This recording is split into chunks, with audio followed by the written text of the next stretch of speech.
Assalamualaikum warahmatullahi wabarakatuh. Perkenalkan, nama saya Fikri Adi Putra Yudhistira STMPD, NIP saya 19860302020121006. Saya bertugas di SMKN 4 Tasikmalaya, cabang Dinas Pendidikan Wilayah 12, Dinas Pendidikan Pemerintah Provinsi Jawa Barat. Pada kesempatan kali ini izinkan saya untuk melaporkan pemecahan masalah siswa pada bulan Juli dengan judul pentingnya konsentrasi siswa pada mata pelajaran Teknologi Layanan Jaringan kelas 12 TKJ 2 semester genap tahun pelajaran 2021-2022. Deskripsi permasalahan yang dihadapi saat proses pembelajaran mata pelajaran Teknologi Layanan Jaringan di kelas 12 TKJ 2 berlangsung adalah konsentrasi belajar siswa tidak sepenuhnya pada kegiatan proses pembelajaran. Jadi banyak peserta didik yang masih tidak konsentrasi gitu ya dalam menerima pembelajaran, dalam misalnya proses kegiatan belajar mengajar begitu ya. Jadi mereka nantinya tidak akan memahami apa yang guru sampaikan, apa yang guru ajarkan. Akar permasalahannya yang pertama, tidak mempunyai komitmen yang kuat. Ya, jadi komitmen di sini mungkin ya si anak tidak diniatan gitu ya istilahnya. Jadi mereka kadang-kadang sekolah hanya bersekolah saja, mungkin karena tuntutan orang tua gitu kan, mungkin karena ya agar tidak malu oleh tetangga disebut tidak sekolah, atau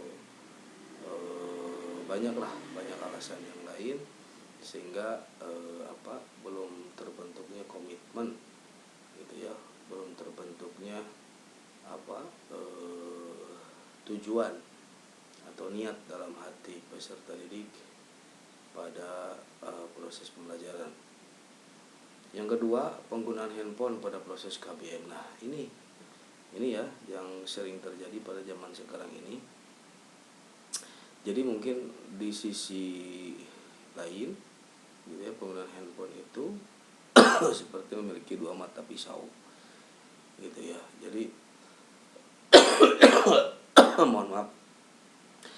Jadi penggunaan handphone bisa dipakai untuk hal positif dan bisa juga dipakai untuk hal yang negatif begitu ya. Ya, jadi mungkin karena memang mereka terlalu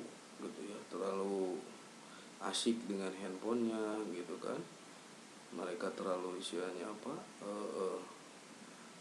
tertarik lebih pada handphone gitu ya, sehingga mengganggu konsentrasi mereka karena fokus mereka istilahnya hanya ke handphone gitu ya.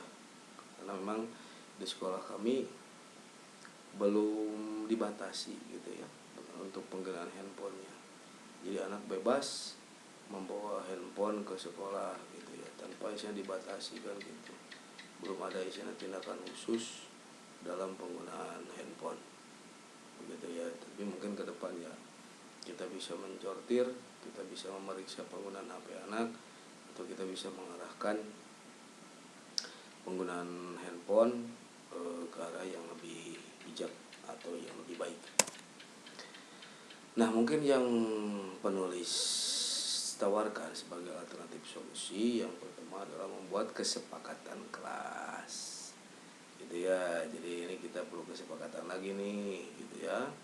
Nah, bagaimana penggunaan handphone gitu kan. Nah, kesepakatan tanpa sanksi juga tidak akan berjalan gitu ya. Nah, jadi nanti setelah ada kesepakatan kelas, jam berapa atau istilahnya berapa jam harus pakai HP, atau mungkin di saat pembelajaran anak-anak dikumpulkan HP-nya gitu ya, supaya tidak memakai HP gitu ya, bisa saja gitu ya, seperti itu. Yang kedua, membuat pembelajaran berbasis IT. Nah, kita di sana arahkan. Nah, kita arahkan anak-anak dalam pembelajaran itu supaya bisa memaksimalkan